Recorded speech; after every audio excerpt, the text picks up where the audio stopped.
ஒரு நாள் சிவபெருமான் மற்றும் பார்வதி தேவி தங்கள் இரு மகன்களான விநாயகர் மற்றும் முருகனை அழைத்தார்கள். அவர்கள் ஒரு போட்டி அறிவித்தார்கள். இந்த உலகத்தை முதலில் சுற்றி வந்து எங்களிடம் வருபவருக்கு ஒரு சிறப்பு பரிசு என்று சொன்னார்கள். அதைக் கேட்ட முருகன் உடனே தன் மயில் வாகனத்தில் ஏறி உலகத்தை சுற்ற செல்ல ஆரம்பித்தார். ஆனால் விநாயகர் அங்கேயே அமைதியாக நின்றார். சில நிமிடங்கள் யோசித்தார். பிறகு அவர் தனது பெற்றோர்களான சிவபெருமான் மற்றும் பார்வதி தேவியை 3 முறை சுற்றி வந்தார்.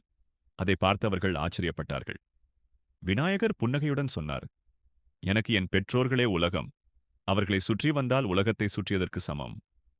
அதை கேட்ட சிவபெருமான் மற்றும் பார்வதி மிகவும் மகிழ்ந்தார்கள். அவர்கள் விநாயகரை வெற்றி பெற்றவர் என்று அறிவித்தார்கள். அதன் பிறகுதான் விநாயகர் புத்திசாலித்தனத்தின் தெய்வம் என்று அனைவராலும் போற்றப்படுகிறார். ஓம் விநாயகாய நமஹ. இந்த வீடியோ பிடித்திருந்தால் கமெண்டில் ஓம் விநாயகா என்று பதிவிட்டு சப்ஸ்கிரைப் செய்யுங்கள்.